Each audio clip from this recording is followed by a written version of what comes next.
What's going on, guys? Welcome back to another episode of KozMatt Wrestling Recap. Let's get right into a very entertaining episode of Friday Night SmackDown. Big fight feel on Friday Night SmackDown. Brock Lesnar returning. Let's get right into this thing, Matthew. Super pumped, so wasn't the crowd, with a huge ovation from the crowd. Well, a huge pop, I guess you could say, with the WWE Universe just in uproar with Brock Lesnar actually kicking off Friday Night SmackDown as he's back, but for that Universal Championship. Sami Zayn, of course, then interrupting, Brock wondering who the hell Sami Zayn is. Of course, Sami manipulating his way into that Universal title scene. Brock then forcing Sami Zayn to compete for the title tonight against Roman Reigns in a singles match. And Brock will be ringside just to watch the madness go down. Oh, Sami Zayn looked like he was going to absolutely shit his pants. Looked like he saw a ghost. He was certainly petrified of Brock Lesnar. We then see Sasha Banks take on Shayna Baszler in a dream match next. I say dream match because it really could be a dream match. So oh, yeah. They didn't put them in their full potential, and I understand why. It's a SmackDown, it's not a pay-per-view. But after a hard knee by Banks to a Karafuda clutch, Banks rolls into a bank statement, then rolls into a roll-up for that 3-count. Devastating roll-up. Watch out for it. We then have one of my favorite segments of the night. We see Happy Talk with Baron Corbin and Riddick Moss. Man, was my blowing up. Everybody absolutely loved Happy Talk last night, and I guess it was good with actually both of the men, Happy Corbin and Riddick Moss, making fun of Jeff Hardy and Drew McIntyre as Drew makes his way down to the ring looking for a fight, all pissed off. Jeff actually attacks Corbin from behind. Hardy and Drew clearing out the ring, standing tall. I do like how WWE has them both kind of tagged together and on a team. They're stuck in that mid-card, man, but you know what? I'm happy they're giving them the spotlight because that's what they need. Oh, yeah, for sure. I think this was just a great continuation of this rivalry that they started on SmackDown. And I told you, I think Drew McIntyre and Jeff Hardy are a great tag team, and I think they could go after those titles. Watch out. We then see Los Lotharios take on the Viking Raiders next. Before the match starts, Angel and Humberto set up Eric for a finisher, a double tag team finisher, but Rick Boogs and actually Shinsuke Nakamura appear. I like how WWE is incorporating the tag team back into the mid-card. I'm happy with it, but as the match begins, Boogs distracts the heels, actually catching Eric off guard, allowing Angel to score a pinfall win, kind of a ricochet effect, but you know what? I like the tag team industry now in WWE. Oh, yeah, especially on SmackDown. My favorite part of the segment was just watching Pat McAfee absolutely go crazy.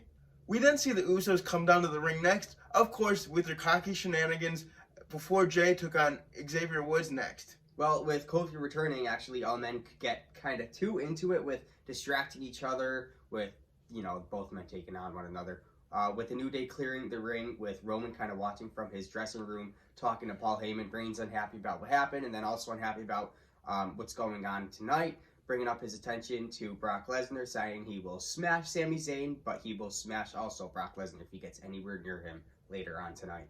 Oh, man, Roman was absolutely fired up, talking to his special counsel, Paul Heyman. I love to see it. We then see Charlotte Flair come down to the ring next, sending a message to her number one contender, Toni Storm. Still telling WWE Universe a no with defending her women's title against Toni Storm. But Toni appears with a pie to the face of the Queen as she walks up the ramp.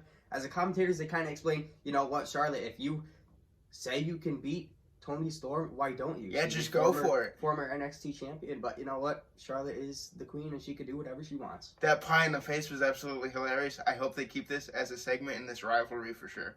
We then see two former Bar team members take on each other next. Sheamus taking on Cesaro. Yeah, I mean, you know, I like seeing this rivalry, but with Ridge Holland watching from the back, Sheamus gaining control, only to actually be prone to a swing by the Swiss Cyborg. But Sheamus took the advantage, hitting a bro kick for the win. Since Holland is on Sheamus' side, I think it's kind of good to have Sheamus still look strong with somebody on his side. But I think Cesaro, I think he'll make his way back into that winning scene. Oh, yeah, for sure. I love Cesaro, I love Sheamus, and I think Ridge Holland's got big things in his future, and I think it's a great pairing with him and Sheamus for sure. We then have a continuation of one of the most underrated rivalries on SmackDown as we see Sonya Deville and Naomi confront each other in the back. Naomi confronting Sonya and challenging her to a singles match. As long as Sonya says she's wearing that suit as management, she cannot be touched, but if she's in wrestling gear, go right ahead. And Naomi asks if she's accepting a challenge to a fight as Deville smacks her in the face and says, yes, and then walks away. So, Sonya, that power figure, man, I love it. Oh, man. I can't wait to see Sonya Deville back in the ring, and hopefully she's not rusty. I think she's got great in-ring skills, and I cannot wait to see them again. The stage was set next for our main event segment of the night. Sami Zayn comes out, of course, with more shenanigans, talking about Brock Lesnar being his guardian angel of his match with Roman Reigns next. Brock Lesnar then, coming down to the ring, just getting right into it, delivering F5 after F5 after F5 to Sami Zayn. Reigns then marching his way to the ring. Man, match gets underway quickly with, Sami Zayn all effed up after a few F5s. Reigns delivering a spear with help from Jimmy and Jay. Then a guillotine to pass Sami Zayn out to successfully defend the title. Looks like we're getting Roman Reigns versus Brock Lesnar at the Day 1 pay-per-view with a nice stare down. I'm happy to see it. They kind of teased us with Sami Zayn. I actually thought Sami had a chance, but no. Poor Sami Zayn, man. Just can't catch a break. I cannot wait to see Brock Lesnar versus Roman Reigns at the Day 1 pay-per-view. And I think this is finally when we're going to see Roman Reigns drop that title to Brock Lesnar at the Day 1 pay-per-view.